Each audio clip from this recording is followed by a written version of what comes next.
friends, it's Bella and welcome to my little corner of YouTube land where we can all share together all things beauty and beyond. A big welcome. I wanted to talk with you today about things that can weigh us down as we get older. Well, weigh us down at any age really, but probably particularly as we get older. I think the saying, or starting a sentence with the saying, if only I had, and then concentrating on if only I had,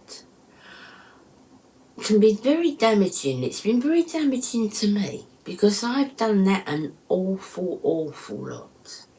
If only I had. And it can be about many circumstances in life. And I'll share some of my circumstances with you further on in the video about when I've said that.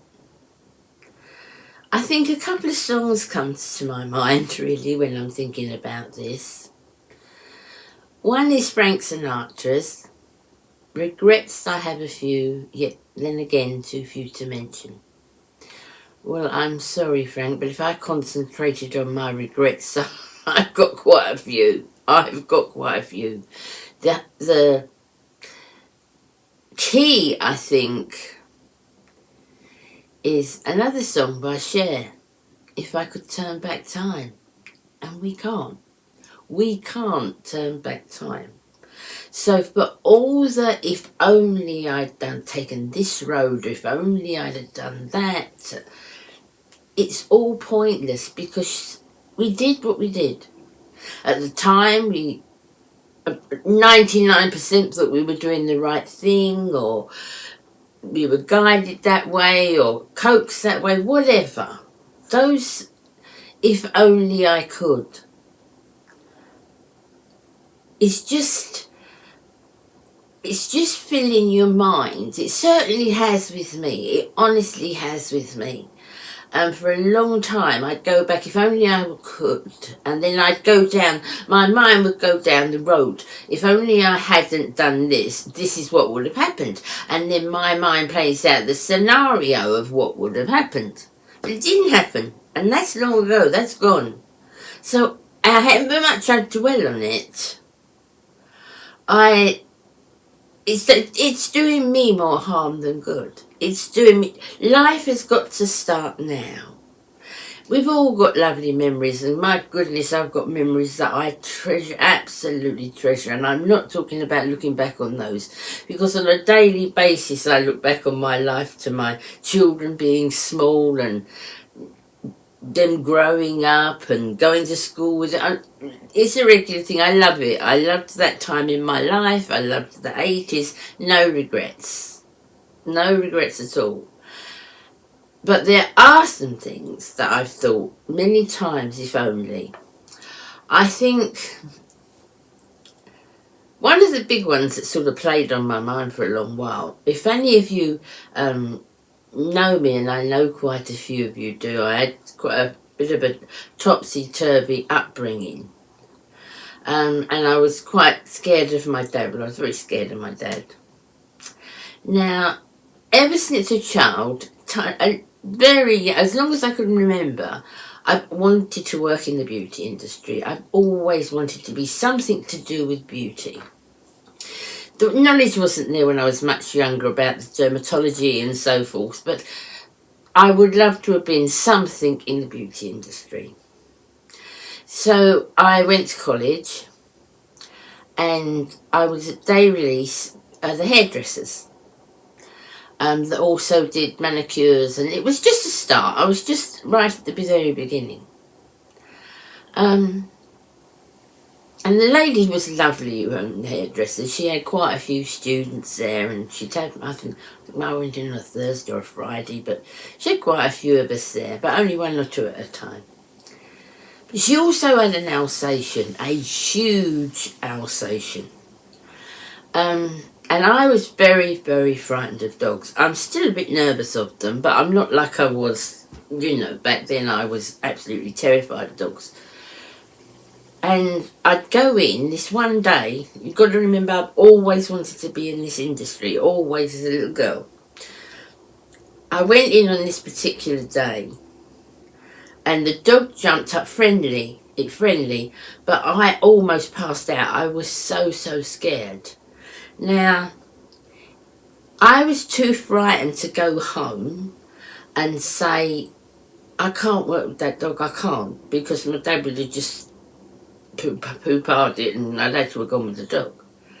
So I said, after having sampled a little bit of the beauty industry, I don't want to be in it, I don't want to do it no more. It's not what I thought it would be.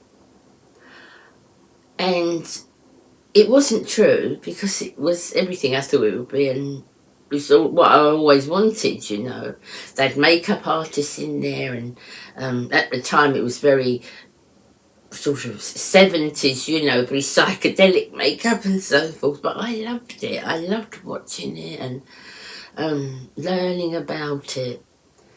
But because of the dog, and because I was too nervous to say, I can't go in there, I can't go in with that dog, I said, it's not the industry I want to go into.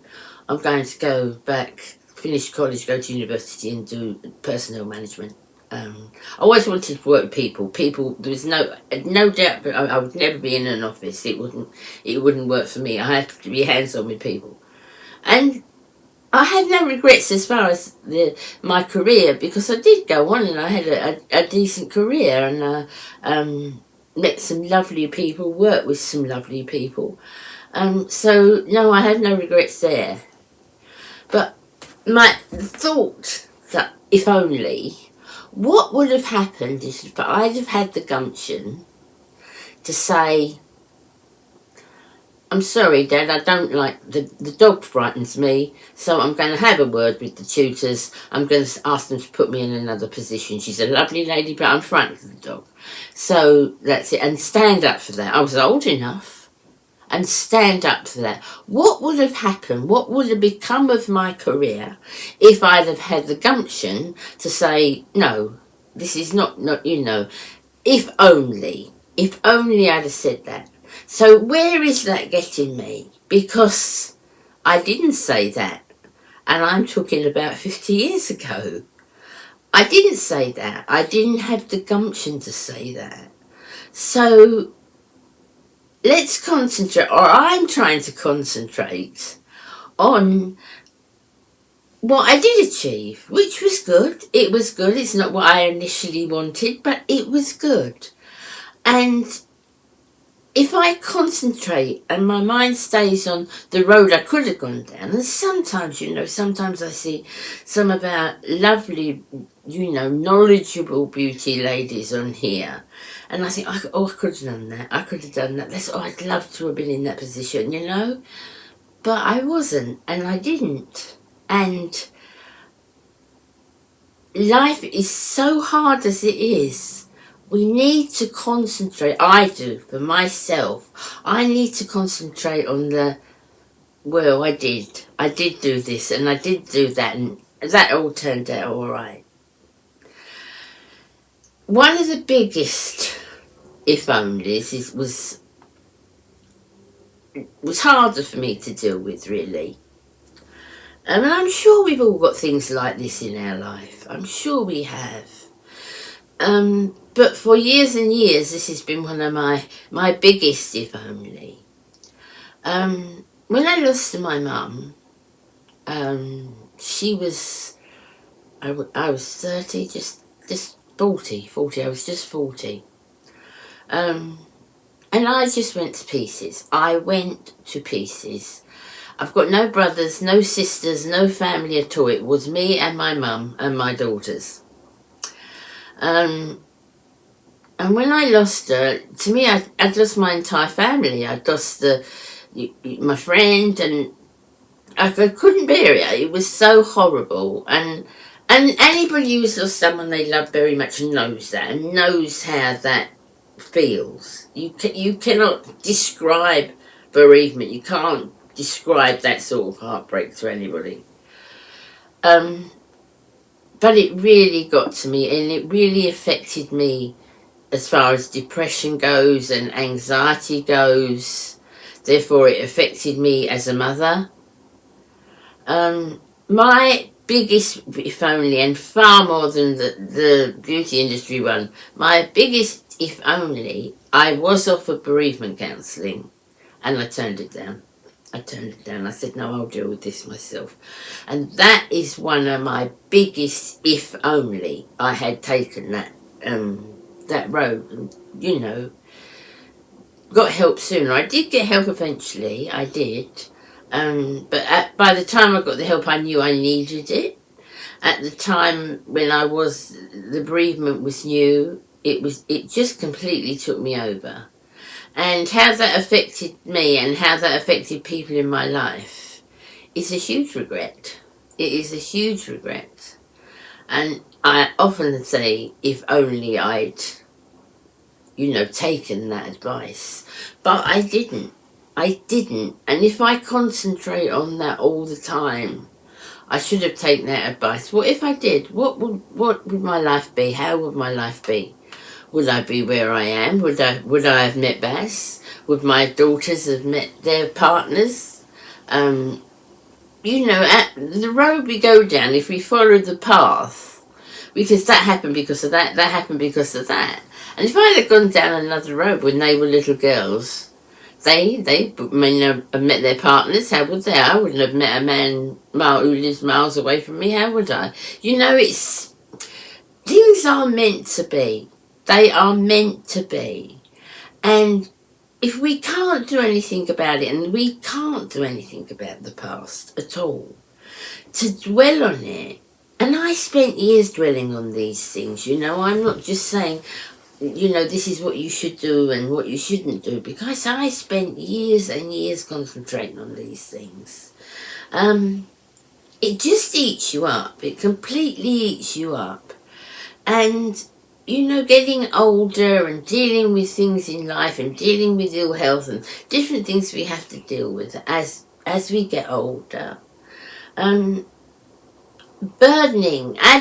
to that burden with, not that getting older is a burden, I don't feel that at all. But the general things that we have to deal with in life. Why add to that? Because it can't change. If you can change things, that's great, but you can't go back. What is that wonderful prayer of Serenity, which I absolutely love? To know the difference between the things I can change and the things I can't. And know the difference. And that prayer of Serenity has helped me a lot of times, because it's real wise. So, do you have any regrets like that, or feelings, or things that you regret but you have burdened you? I would say, because those things have burdened me. And there's others, that's just a sort of two that came to mind that I've thought a lot about. If only I had, have you got anything like that you would like to share, or do you understand what I'm saying or where I'm coming from? It's so hard at the time, at the time there were such kind people that dealt with me after my mum, and helped me make arrangements and so forth. Lovely people. But I didn't want to know I could deal with this on my own. It wasn't anybody else's business. It was my mum, my feelings, and, and I should have got help. But, like I said, I didn't. My life has gone as it has. I'm very happy. My children are very happy. So, I try. I'm not saying that sometimes I don't think back, but I try to concentrate on the good that's come out of something, on the possibilities that comes out of things, as opposed to, oh goodness, if only, because it is damaging. It's really damaging. I know it's damaged me a lot in the past. So if you'd like to share anything that you feel that well, you feel comfortable enough, and I hope you can feel comfortable enough with me that you can share those things, because I really think we need to raise topics and think about things that, you know, affect us all, affect each other. You know, you could be talking to someone in the street, talking to a friend or a neighbour, and they're feeling that, but they don't say nothing, and you're feeling it, but you don't say nothing. So I kind of want this to be a place, I'd love this to be a place where, you know, that, well, Bella, do you know what, I feel that, I feel exactly the same as that, and share that with each other, because, you know, there's no shame in those things. There's no shame. We've got regrets. We have things that, you know, we have if onlys in our life, but try to encourage each other to think more positively, because too many if onlys can really pull you down. So I hope you enjoyed that, guys. I want to put some chatty videos in, and I want to do some chats with some of my friends as well on here.